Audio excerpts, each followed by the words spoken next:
हमारा टॉपिक 12.2 जो था उसी को हम कंटिन्यू करते हैं, जिसमें हमने कनकेव मिरर और कन्वेक्स मिरर्स की टर्मिनोलॉजी उसके बारे में भी हम पढ़ेंगे। सबसे पहले हमारे पास था कनकेव और कन्वेक्स मिरर। कनकेव मिरर जो है उसके बारे में हमने पढ़ लिया कि वो हुज़ इनर सरफेस रिफ्लेक्ट, यानी जिसकी इनर सरफेस जो रिफ्लेक्ट होती है उसे हम कनकेव मिरर कहते हैं। कन्वेक्स मिरर के जिसकी आउटर सरफेस जो होती है वो रिफ्लेक्ट होती है। और ये मिरर जो है हम कहाँ से इनको काटते हैं, कहाँ से लेते हैं, एक होलोस्फेयर का एक पोर्शन ले लेते हैं, ठीक है। और ये प्लास्टिक का भी बना होता है या फिर ग्लास का भी हो सकता है। और इसकी एक साइड को एक साइड रिफ्लेक्टिंग होती है, दूसरी साइड को हम पॉलिश कर लेते हैं सिल्वर या रेड लेड ऑक्साइड का हम पेंट कर लेते हैं ताकि किसी किस्म का कोई रिएक्शन ना हो। तो आज हम इसके मिरर जो हैं इनके डिफरेंट पार्ट्स के बारे में हम पढ़ेंगे। तो सबसे पहले हमारे पास आ जाता है पोल किसे कहते हैं। इन केस ऑफ कनकेव और कन्वेक्स मिरर, ये हमारा कनकेव मिरर है। तो मिरर का जो सेंटर होता है, जो मिड पॉइंट होता है, उसे हम क्या कहते हैं, पोल कहते हैं, ठीक है।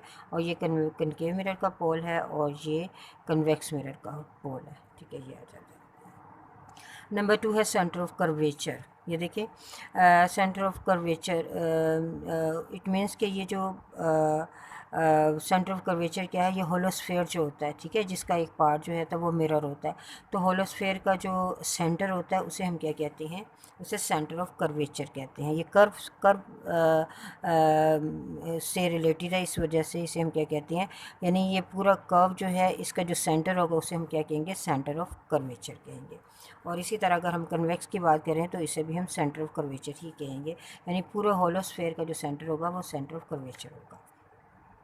नंबर 3 है radius of curvature. Radius of curvature क्या है, यानी होलोस्फेयर का जो सेंटर है और मिरर के किसी जगह भी कोई पॉइंट ले लें तो इनको आपस में मिला दें तो ये क्या होगा, ये इसका रेडियस ऑफ कर्वेचर होगा। और इसी तरह अगर हम इसकी बात करें कन्वेक्स मिरर की, तो इसी तरह सेंटर ऑफ कर्वेचर से मिरर तक किसी भी पॉइंट को आपस में मिला रहे तो इसे हम क्या कहते हैं, रेडियस ऑफ कर्वेचर। और इसे कैपिटल आर से डिनोट किया जाता है, सेंटर ऑफ कर्वेचर को कैपिटल सी से, और पोल को पी से, यानी pole mid point of mirror. Centre of curvature पूरे होलोस्फेयर का जो सेंटर होगा उसे हम सेंटर ऑफ कर्वेचर कहेंगे। और रेडियस ऑफ कर्वेचर होलोस्फेयर का जो रेडियस होगा उसे हम रेडियस ऑफ कर्वेचर कहेंगे। नेक्स्ट नंबर 4 पे आ जाता है प्रिंसिपल एक्सिस। अब हमारे पास प्रिंसिपल एक्सिस किसे कहते हैं, देखिए ये सेंटर ऑफ कर्वेचर और ये mid point of the mirror, इनको अगर हम आपस में मिला देते हैं तो ये एक लाइन जो हमें मिल जाती है, इसे हम क्या कहते हैं, सेंटर ऑफ कर्वेचर कहते हैं।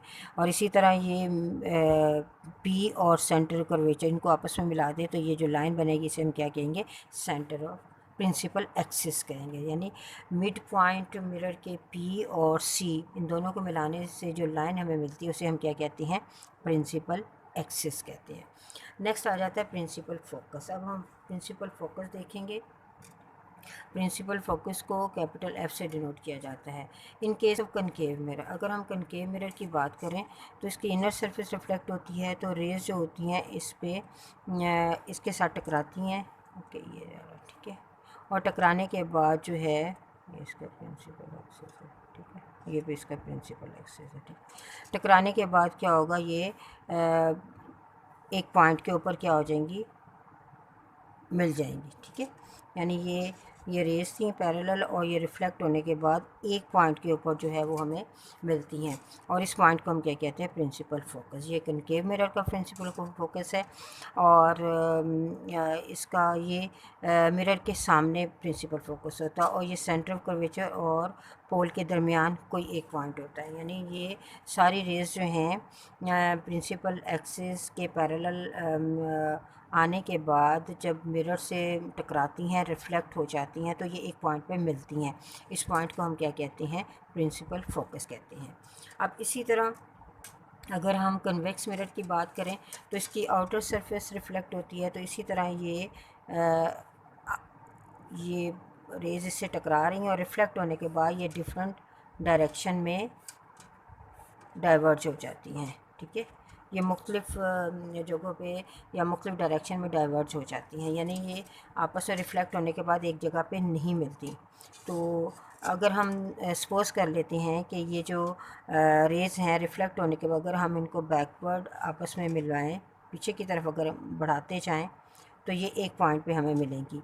और ये पॉइंट क्या होगा, ये इसका से ये पॉइंट इसका प्रिंसिपल फोकस होगा। यानी कन्वेक्स मिरर में जो प्रिंसिपल फोकस है वो बिहाइंड द मिरर होता है, और इसमें कनकेव मिरर में जो प्रिंसिपल होता है in front of the mirror होता है। और यहाँ सारी रेज़ रिफ़्लेक्ट होने के बाद एक पॉइंट पे फोकस हो जाती हैं, इस वजह से इस मिरर को कन्वर्जिंग मिरर भी कहते हैं। कन्वर्जिंग मिरर यानी कनकेव मिरर को कन्वर्जिंग। लेकिन कन्वेक्स मिरर में क्या होता है, इसकी रेज़ जो हैं वो डाइवर्ज हो जाती हैं, बिखर जाती हैं, इस वजह से इस मिरर को डाइवर्जिंग मिरर भी कहते हैं। Diverging mirror. अब लास्ट आ जाता है फोकल लेंथ। फोकल लेंथ किसे कहते हैं, इसको स्मॉल एफ से डिनोट किया जाता है। यानी प्रिंसिपल फोकस और मिड पॉइंट ऑफ मिरर, इनके दरमियान जो डिस्टेंस होता है इसको क्या कहते हैं, इसको फोकल लेंथ कहते हैं उस मिरर की, और इसको स्मॉल एफ से डिनोट किया जाता है। तो ये थी टर्मिनोलॉजी कनकेव व कन्वेक्स मिरर की।